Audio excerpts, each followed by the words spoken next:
How do you do? I'm Dr. Jamie Phillips, Professor of Philosophy at Clarion University. Today I want to talk about moral responsibility and who is to blame. We often have this difficulty when we're talking about moral responsibility about trying to assign blame to more than one person for the exact same action. So we have a riot in Charlottesville, Virginia. You got protesters coming, and the protesters are KKK and they're neo-Nazis.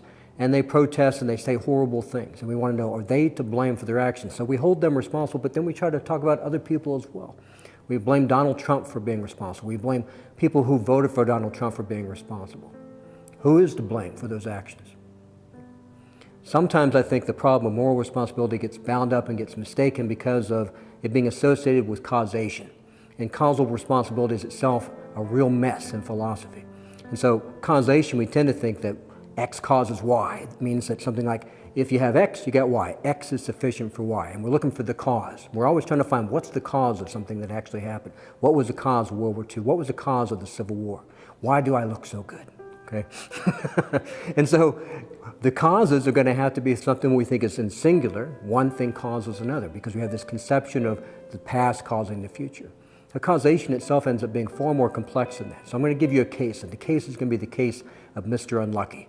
And I'll let you see why causation itself is sort of a mess and a really bad way to talk about moral responsibility. Now I'm going to give you an option about how we ought to.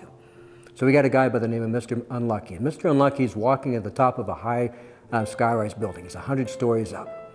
Suddenly he's struck in the neck by a dart. There's a poison dart. He stumbles forward.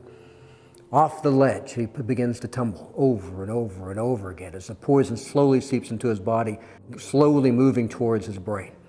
Meanwhile, unbeknownst to Mr. Lucky, there's a guy with a sniper rifle who fires. And just as Mr. Lucky's about to crash to the ground, the bullet goes right through his brain, shattering his skull. He hits the ground exactly at the same time that a ninja jumps out and chops off his head. Who killed Mr. Unlucky? Right? What caused his death? And we begin to realize that it's not clear who did it. They were all sufficient. Right? Multiple causes for the exact same thing, and we get what's called overdetermination. You can have more than one cause for the exact same event. And a lot of philosophers hate the concept of overdetermination, and it's a real puzzle. And actually, that's what causes, though, to think about moral responsibility being something that comes from lots of different sources, and that only one thing can be the cause of it. In the same way we might think, surely it was only the bullet that killed the guy. It was only the poison that killed the guy. It was only the blade. It was only him moving at terminal velocity into the ground. Right? But there can be lots of causes. In fact, causes explode when we start looking at them, and they can be overdetermined. And yet when we talk about moral responsibility, we want people to be held responsible for what they do, and it tends to be singular in mind, but causation itself is not singular. So how do you find the singularity? How do you find singularity of moral responsibility? Well, it has to be in the intentions of the person committing the action in question.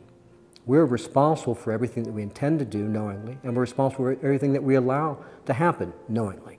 It involves us. There's a certain type of causation that we call agency in philosophy. That is causation at the level of the person, and it stops right here. Everybody's ultimately then responsible for what they intend to do. People are responsible for being neglectful. If I don't shovel my sidewalk and some old guy slips, it's my responsibility. Note, by the way, in that particular case, I clearly didn't cause him to slip. I didn't make it happen. I did nothing at all. And yet I'm still responsible. Causation is a bad proxy for moral responsibility. Let's take the example of a person firing a gun in Charlottesville, Virginia, which actually happened. Guy fires a gun. Who's responsible? Who fired the gun? He did. Did he intend to do it? He did. So who's responsible for the firing of that particular gun? Why was he there? Because he walked there, because he drove there. He's responsible for what he did. But doesn't mean that other people are not responsible. It just means they're not responsible for him firing his gun, and they're not responsible for him going to Charlottesville, Virginia. What they could be responsible for is increasing the likelihood that he would by encouraging people to do things when they know violence can happen. And we have car accidents, and we're talking about who's morally responsible for the car accident. It could be lots of people because of lots of things that they do. You don't have to think about it as being this person, and this person, and this person, so there's only one cause. We can allow multiple individuals to be responsible for the things that they do that they should not have done. And if we held people to this moral responsibility, held them to the things that they actually do, then we treat them with respect, we treat them as human beings, and we don't overplay our hands by trying to suggest that somehow they're responsible, thereby in doing so taking off the hook their responsibility from somebody else for what they did. When you ask the question, who's to blame? Everybody is to blame for everything that they intend to do. And they're guilty and responsible for everything that they allow to happen that they could have stopped. when it comes to who's to blame, we're all to blame, all the time.